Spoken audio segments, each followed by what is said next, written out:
Class 10 আজকে তোমাদেরকে আমি পড়াবো রিমেনিং পার্ট অফ কোণ অর্থাৎ শঙ্কুর শেষ দিকটা, অর্থাৎ যে শর্ট কোশ্চেনগুলো আগের দিন করেছিলাম আজকে পড়াবো এসে টাইপ কোশ্চেন, অর্থাৎ যেগুলো মান 2-এ পড়ে সেই কোশ্চেনগুলো আজকে পড়াবো। আগের দিনে ওগুলো তোমরা নিশ্চয়ই প্র্যাকটিস করেছো, তাই আজকে আমরা বাদ বাকিটা করে দিই, তাহলে এই চ্যাপ্টারটা শেষ হবে। নেক্সট দিন আমি ধরবো গোলক।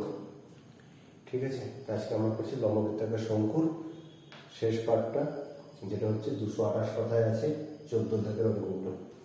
228 পাতায় 14 দাগের অঙ্কগুলো। ঠিক আছে, মাঝখানে অঙ্ক আছে, দেখবে 5টাই ভালো অঙ্ক। ঠিক আছে, আমি করি একটা একটা করে। প্রথমটা বলেছে 14-1, এগুলো কিন্তু পুরোপুরি করে দেখাতে হবে, কারণ যেহেতু এগুলো মান 2-এর অঙ্ক। 2 নম্বর এইগুলো 2 নম্বরে থাকে অঙ্কগুলো, এগুলো পুরোটাই করে দেখাতে হবে। ওকে, তো দেখা আছে একটি লম্ববৃত্তাকার শঙ্কুর উচ্চতা। আমি আগে শঙ্কুরে এঁকে রাখি এখানে, তাই তোমাদের বুঝতে সুবিধা হবে। এটা হচ্ছে শঙ্কু, এটা হচ্ছে হাইট, এটা হচ্ছে হাইট, এটা হচ্ছে স্ল্যান্ট হাইট বা তির্যক উচ্চতা, এটাকে বলা হয় ব্যাসার্ধ। তো একটি শঙ্কুর উচ্চতা 12, এইচটা বলেছে H is equal to 12 cm. আর কি বলেছে আয়তন 100 পাই, আয়তনটা বলেছে 100 পাই। শঙ্কুটির ব্যাসার্ধ দৈর্ঘ্য কত? দেখো, তাহলে আয়তনের সূত্র কি আমরা জানি, 1/3 পাই আর স্কোয়ার এইচ, এটি ইজ ইকুয়াল টু 100 পাই। এটা বলা আছে। তাহলে আমরা দেখো উভয় পক্ষ যদি পাই পাই দ্বারা ভাগ করে দিতে, পাই পাই কেটে গেল, তাহলে 1/3 এইচ দেওয়া আছে 12, তাহলে r square into 12 is equal to 100, তাহলে 3/4 তাহলে বা r square is equal to কত? 100/4 অর্থাৎ 25, তাহলে বা আর ইজ ইকুয়াল টু কত হবে? +-5। তাহলে ব্যাসার্ধ হচ্ছে +5 অথবা -5, কিন্তু আমরা জানি অতএব ব্যাসার্ধ সমান 5 সেমি।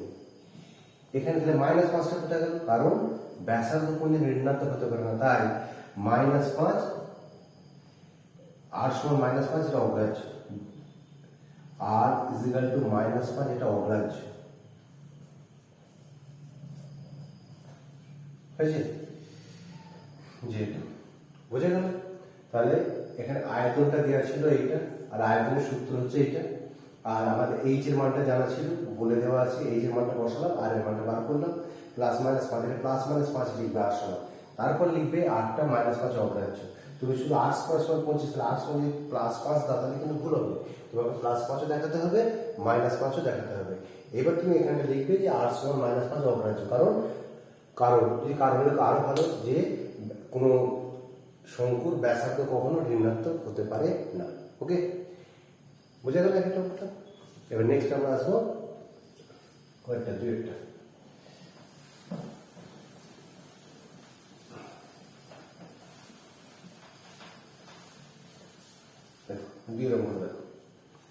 একটি লম্ববৃত্তাকার শঙ্কুর পার্শ্বতলের ক্ষেত্রফল ভূমির ক্ষেত্রফলের √5 গুণ।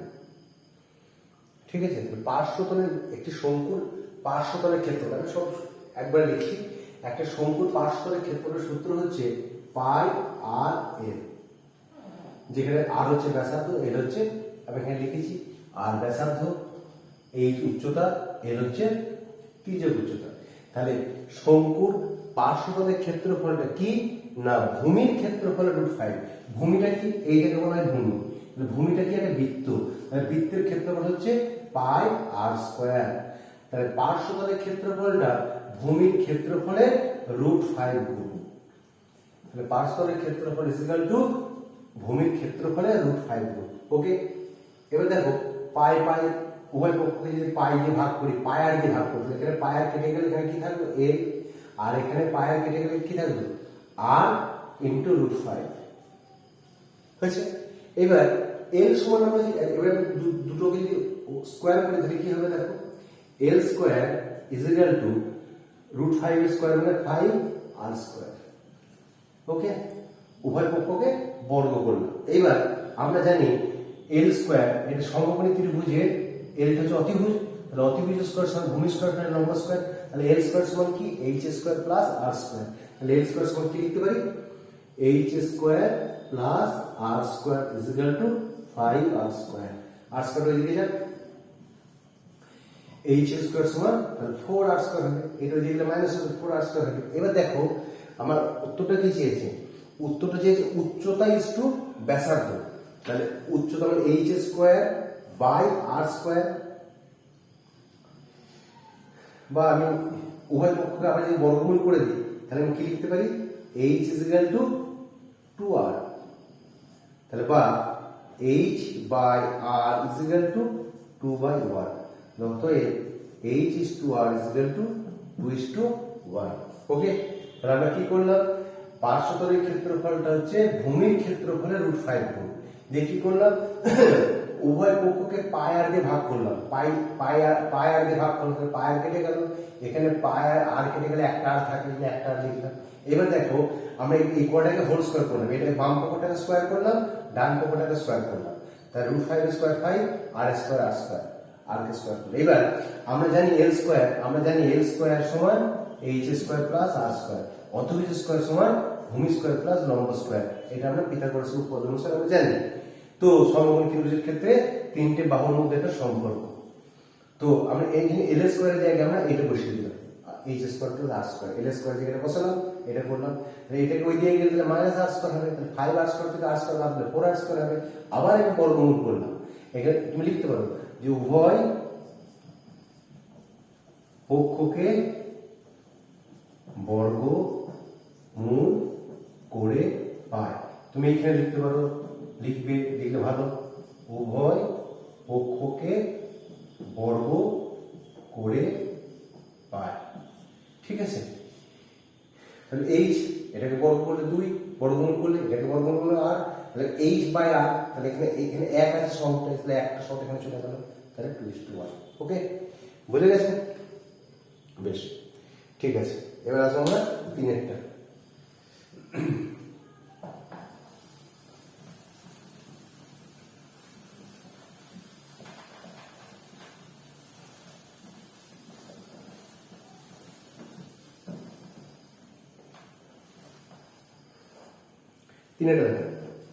একটি লম্ববৃত্তাকার শঙ্কুর আয়তন, আয়তনটাকে ভি বলছে আয়তন, আর ভূমির ক্ষেত্রফলটাকে এ বলছে এরিয়া, ভলিউম এরিয়া, আর এইচ হচ্ছে উচ্চতা, তাহলে ভি সমান আমরা কি জানি, আয়তনের সূত্র হচ্ছে 1/3 পাই আর স্কোয়ার এইচ।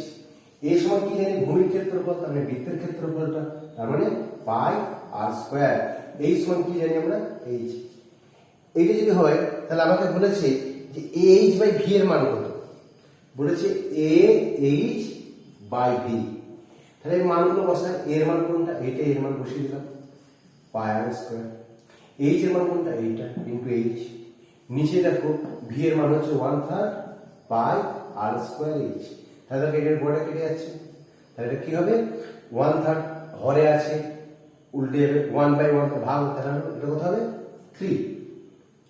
ঠিক আছে, তাহলে এ এইচ বাই ভি সমান কত দাঁড়াচ্ছে, 3, 1/3, এটাকে ইনটু করলে কি হবে, 1 ইনটু 3/1, তার মানে 3। ঠিক আছে, তাহলে এই যে আয়তনটা ভি বলেছি, আয়তনের সূত্রটা লিখে নিলাম, এটা রয়েছে ভূমির ক্ষেত্রফল, সেই সূত্রটা লিখে নিলাম, আর হাই বলেছে এইচ লিখে নিলাম। এবার এই যে এইচ বাই ভি এর মান বার করতে বলেছি, এর মান বসালাম, এইচ এর মান বসালাম, এখানে ভি এর মান বসালাম, দিয়ে কাটাকাটি করে দিলাম, 3 উত্তর। ঠিক আছে, বুঝে গেছে? বেশ, নেক্সট অঙ্ক 4-এরটা।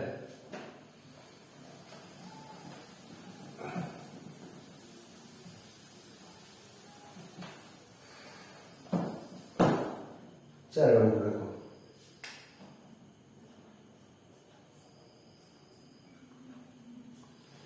একটি লম্ববৃত্তাকার শঙ্কুর আয়তন পার্শ্বতলের ক্ষেত্রফলের সংখ্যা মানে সমান।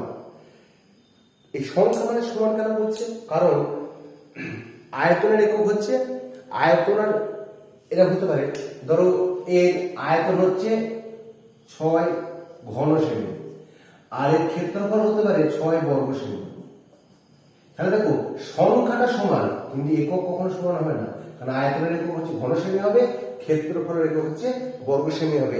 তার জন্য অঙ্কটাই বললো সংখ্যা মানটা সমান, কারণ আয়তনের সাথে ক্ষেত্রফল কখনো এককটা সমান হবে না, তাই জন্য বললো সংখ্যাটা সমান। কি বলেছে? একটি শঙ্কুর আয়তন ও তার পার্শ্বতল, আয়তন ও তার পার্শ্বতল। তাহলে একটি শঙ্কুর আয়তন, আয়তনটাকে আমরা কি বলবো? 1/3 পাই আর স্কয়ার এইচ। আয়তন ও তার পার্শ্বতল, পার্শ্বতল হচ্ছে পাই আর এল। এই দুটো সংখ্যা মান সমান, তাহলে এই দুটো সমান কোন একক লিখি, তাই দুটো সমান লিখেছি। এবার দেখো উভয় পক্ষকে দেখো পাই আর দিয়ে ভাগ করলাম, একটা করে পাই আর একটা করে আর বাদ দিয়ে দিলাম, তাহলে কি হলো? 1/3 আর এইচ হলো সমান এল। এখানে পাই বাদ, এখান থেকে পাই, এখান থেকে পাই বাদ দিয়ে দিলাম, এখান থেকে একটা আর এখান থেকে একটা বাদ দিয়ে দিলে একটা আর থাকে, আর এইচ থাকে, আর এখানে পাই আর বাদ দিলে এল থাকে। এবারে আমি উভয় পক্ষকে বর্গ করছি, তাহলে কি হবে? 1/9। তাহলে এটা কি হবে? R square h square is equal to l square. এই পক্ষ এটাকে স্কয়ার করলাম, এটাকে স্কয়ার করলাম। কেন করলাম? কারণ আমি এল স্কয়ারের মান জানি। এবার দেখো 1/9 r square h square is equal to l স্কয়ারের মান কি?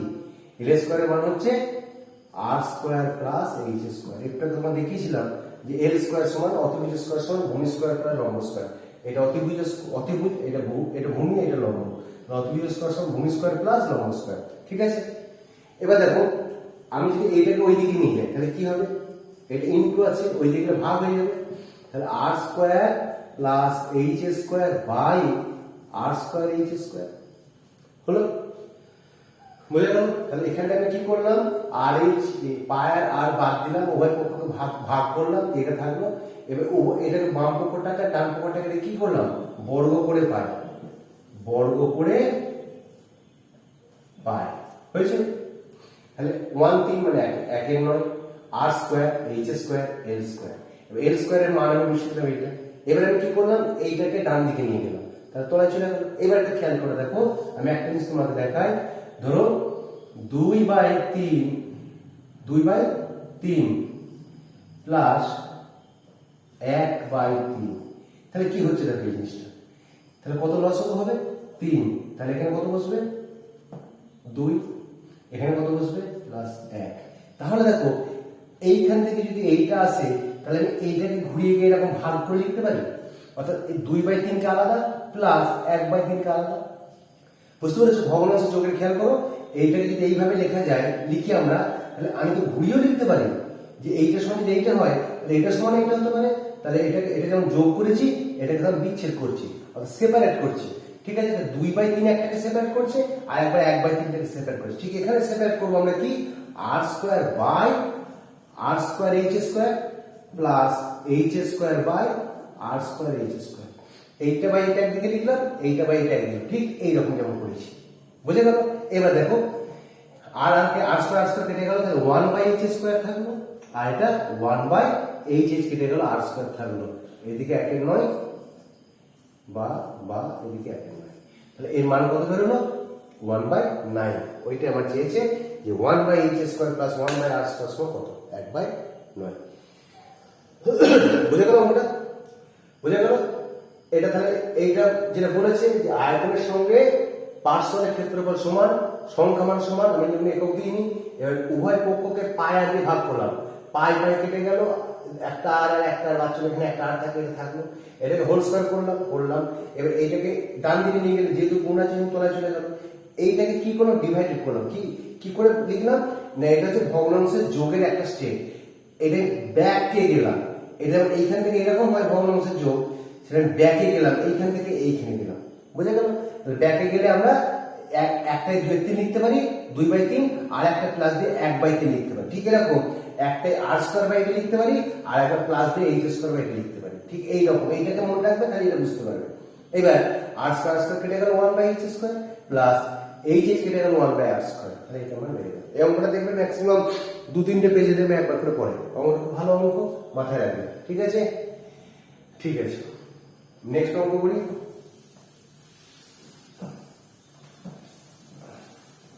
তোমরা কিন্তু প্র্যাকটিস করো। এখন মাঝে মাঝে কি সব শোনা যাচ্ছে জানি না, কি হবে এখন বোঝা যাচ্ছে না। আমরা তো কোথায় কোন দেশে বসে কি জানি না কি হচ্ছে। একবার মাঝে মাঝে শোনা যাচ্ছে নাকি সিবিএসসি বা আইসিএসসি বোর্ডের ওদের নাকি দুবার পরীক্ষা নেবে, অর্থাৎ মোট সিলেবাসটাকে দুভাগে ভাগ করবে, 50% দিয়ে 50%টা হবে নভেম্বর মাসে আর 50%টা হবে মার্চ মাসে। দুটোকে একসাথে করে 100 নম্বরের রেজাল্ট বার করবে। তো যেহেতু গত বছর থেকে আমরা বিগত দিনগুলো দেখে এসেছি যে সেন্ট্রাল সিবিএসসি বা আইসিএসসি এরা সেন্ট্রাল বোর্ডরা যা ডিসিশন নেয় বা যেরকম পথ অনুসরণ করে, আমাদের কিন্তু সেরকম পশ্চিমবঙ্গ সরকারও বা রাজ্য সরকারগুলো অনেক সময় সেরকম পথই যায়। গতবারে যেমন ওরাও পরীক্ষা নিল না, ওরা আগে ডিক্লেয়ার করলো পরীক্ষা নেবো না, তারপর আমাদের রাজ্য সরকার বললেন পরীক্ষা নেব না করোনার কারণে। ভালো কথা। তো এবারেও যদি কেন্দ্র সরকার যে টার্গেটটা নিয়েছে বা যে পথ অনুসরণ করেছে, আমাদের সরকার যদি সেই পথ অনুসরণ করে, তাহলে কিন্তু আমাদের নভেম্বরের পরীক্ষা, সেপ্টেম্বরে সিলেবাস দেবে, মাঝে একটা মাস অক্টোবর, দিয়ে নভেম্বরের পরীক্ষা। তো তাই যদি হয় তাহলে কিন্তু আমাকে প্রিপারেশন রাখতে হবে, প্রিপারেশন নিতে হবে, সেইভাবে আমাকে প্রিপারেশন নিতে হবে যাতে আমাদের নভেম্বর পরীক্ষা ঠিকঠাক হয়। 50% সিলেবাস, তাহলে আমি এখন আমার সিলেবাস বলে তাহলে আমি কি করবো স্যার? এখন আমি আমার যেটা সাধারণ বুদ্ধিতে বলে আমাকে একটা তো কিছু তো একটা আমাকে ইমাজিন করতে হবে। কি করব না, গত বছরের যে রিডিউস সিলেবাসটা ছিল, গত বছর যে রিডিউস সিলেবাস হয়েছে বা ছিল, সেই সিলেবাসটাকে এখন তোমরা সেই সিলেবাসটাকে ভর করে তোমরা করো। ওই জন্য দেখবে আমি কিন্তু এখনো দেখো ওই সূচিপত্রের ডান পাতাটা তো হয়নি, বাম পাতা। আমাদের 18 নম্বর অধ্যায় পর্যন্ত গত বছর হয়েছিল রিডিউস সিলেবাস, 18 অধ্যায়। তো আমি ওই জন্যই 18 অধ্যায়কে কিন্তু কভার করছি না, আমি যা কিছু করছি 18 এই দিকে, ওই দিকে আমি একটা এখনো করাইনি। আর কি হবে, যতগুলো সিলেবাস পাচ্ছি যদি দেখা যায় যে ওই দিকটা হবে না, তখন আমাদের এটা করে মনে আমাদের অন্যগুলো ক্ষতি হবে। ওই জন্যই আমরা রিডিউস সিলেবাসটা এখন ফলো করছি, এটাই ফলো করব। তারপর দেখা যাক কতটুকু সিলেবাস দেয়। কিন্তু তোমরাও একটা রিডিউস সিলেবাসের উপর একটা পড়াশোনা তৈরি করো, রিডিউস সিলেবাসটাকে ক্লিয়ার করো। ওকে, আমরা এই চ্যাপ্টারের শেষ অঙ্ক 5 এটা আমরা এবার করবো। অঙ্কটা কি বলেছে, একটি লম্ববৃত্তাকার চোঙ ও একটি লম্ববৃত্তাকার শঙ্কুর ভূমিতলের ব্যাসার্ধের অনুপাত 3:4। ভূমিতলের ব্যাসার্ধ, একটা শঙ্কু আর একটা হচ্ছে চোঙ, এই একটা চোঙ, এই একটা শঙ্কু। ভূমিতলের ব্যাসার্ধ, তাহলে এই যদি R1 হয় তাহলে এর কত হবে, এইটা R2। ঠিক আছে, তাহলে আমাদের ব্যাসার্ধের অনুপাত কত দেওয়া আছে দেখো, চোঙ ও শঙ্কু। আগে চোঙটা আছে না আগে শঙ্কুটা আছে দেখে নাও, আগে চোঙটা আছে। তাহলে চোঙ ও শঙ্কুর ভূমিতলের ব্যাসার্ধ হলো কত, 3:4। তাহলে আমি লিখতে পারি 3x, 4x। তাহলে চোঙেরটা হচ্ছে 3x, এইটা হচ্ছে 3x আর এটা হচ্ছে 4x। কারণ অনুপাতকে আমরা সংখ্যায় লিখতে পারি না। 3:4 মানে আমরা এটা বলতে পারি না যে এর 3 আর এর 4। 3:4 মানে হতে পারে এর 9 আর এর 12। তাহলে দেখো 3:4। তাহলে দেখো এই ব্যাসার্ধ অনুপাতটা 3:4। তাহলে অনুপাত মানে সংখ্যা নয়, অনুপাত মানে সেটা যা খুশি তাই হতে পারে। কিন্তু সেই জন্য আমি একটা চলরাশি ধরেছি, দেখো এই চলরাশি যদি 5 দিয়ে গুণ করি তাহলে 5 3 15, তাহলে এটা তখন এটা হবে 5 4 20। তাই জন্যই আমরা অনুপাত দেওয়া থাকবে তখন একটা চলরাশিকে দিয়ে গুণ করলে আমরা সেটা ধরে নিতে পারি। ঠিক আছে, 3x আর হচ্ছে 4x, এটা শঙ্কুর ব্যাসার্ধ। আর বলেছে তাদের উচ্চতার অনুপাত, তাহলে চোঙ এবং উচ্চতার অনুপাত অনুপাত উচ্চতা উচ্চতা অনুপাত দেওয়া উচ্চতা হলো কত? এটা দেওয়া আছে 2:3, তাহলে আমি লিখবো 2y আর 3y। এটা স্যার একক একক একক। ওকে, এইবার তাদের চোঙ ও শঙ্কুর আয়তন অনুপাত। তাহলে চোঙের আয়তন কত? চোঙের আয়তন হচ্ছে পাই আর, আর মানে কোনটা? চোঙ। এটা হচ্ছে আর, এটা হচ্ছে এইচ। তাহলে পাই আর স্কোয়ার ইন্টু এইচ, এটা হচ্ছে চোঙের। আর শঙ্কুর হচ্ছে কি? 1/3 পাই আর স্কোয়ার মানে 4x স্কোয়ার ইন্টু 3y। ওকে, তাহলে এবার দেখো দুটো দিকে পাই পাই বাদ চলে গেল, তাহলে এটা কত হবে? 9x square into 2h is two, এটা হবে পাই বাদ চলে গেছে, তাহলে 1/3, এটা হচ্ছে 4 স্কোয়ার মানে 16x স্কোয়ার ইন্টু 3y। দেখো এটা h, এটা y, 2y, এটা 2y, 3x আর 2y আছে চোঙে, আর শঙ্কুর হচ্ছে 4x আর 3y। ঠিক আছে, এবার দেখো, তাহলে দেখো x square y, x square y কেটে গেল, আর এবার 3 কেটে গেল, তাহলে কত দাঁড়াচ্ছে? কত বলো? 9 দুগুণে 18:16 সমান 9:8, 9:8। বোঝা গেল? তাহলে এটা হচ্ছে তোমার, তাহলে এখানে তুমি কখনোই তুমি এখানে 3 লিখতে পারবে না, এখানে একটা ধ্রুবক তোমার, এখানে চলরাশি তোমাকে দিতেই হবে। চলরাশি না দিলে আর অনুপাত কখনোই সংখ্যা বোঝায় না। ঠিক আছে, তাহলে ওই জন্য তোমাকে চলরাশি এখানে দিতে হচ্ছে। ক্লিয়ার? তাহলে আমাদের এখানে শঙ্কু শেষ হলো। এগুলো তোমরা প্র্যাকটিস করবে, নেক্সট দিন আমি করাবো। হলো, ভালো থাকবে, সুস্থ থাকবে, যেটা বললাম পড়াশোনা করো, রেডিও সিলেবাসটাকে শেষ করো। ঠিক আছে।